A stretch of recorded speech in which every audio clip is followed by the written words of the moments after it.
اور بھی ہے ایک سوال؟ اچھا فرمائیے.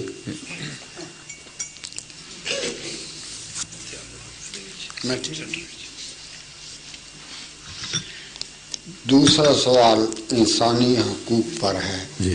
ہیومن رائٹس پر.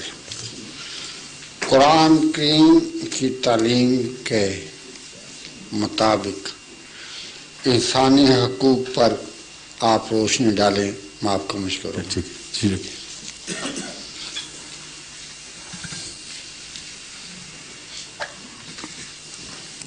قرآن کریم نے جس تعلیم کو قیمہ فرمایا ہے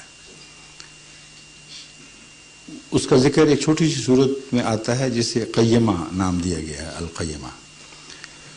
اس صورت میں قرآن کریم یہ نظریہ پیش کرتا ہے کہ جتنے بھی مذاہب ہیں، خواہ قدیم ترین ہوں یا بعد میں آنے والے، ان سب مذاہب میں جن میں اسلام مستثنا نہیں، یہ بھی شامل ہے.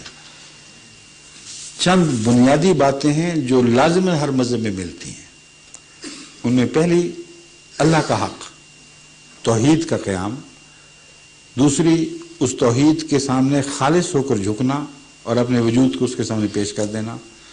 تیسری زکوٰۃ، یعنی بنی نوع انسان اور غرباء کی ہمدردی میں خرچ کرنا اور انسانی بہبود کے لیے اپنے آپ کو وقف کرنا. یہ قرآن کریم کی تعلیم کی خوبی ہے کہ صرف اپنے لیے نہیں رکھی یہ تعلیم، کھلا اعلان کیا ہے کہ پہلے بھی سب مذاہب میں اور ہر جگہ یہی تعلیم ہوا کرتی تھی، آج بھی یہی ہے. مگر جس تفصیل سے پھر اس پہ روشنی ڈالی ہے ایک بہت بڑا مضمون ہے.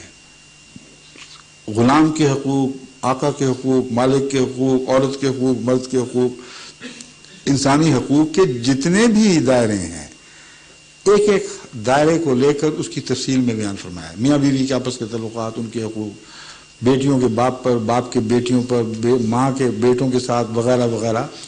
تو یہ جو آپ کا سوال ہے، اگر اس کا میں تفصیل سے جواب دوں تو کئی دن کی بات ہے، سمجھے، مگر موجود ہے.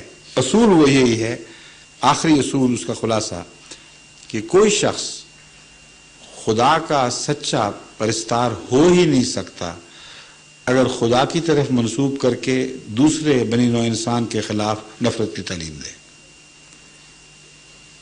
اس کا فرض ہوگا، اس کا خیال ہوگا شاید کہ وہ خدا کا ہے، لیکن جو اللہ کا ہو، اللہ کے بندوں کے خلاف نفرت کی تعلیم دے، یہ ہو ہی نہیں سکتا، ناممکن بات ہے.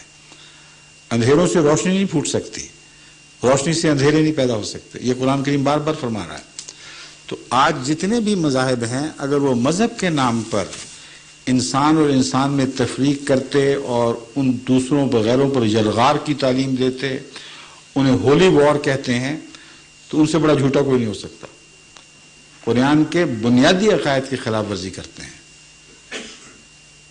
ٹھیک ہے، شکریہ. آپ کا بہت بہت شکریہ.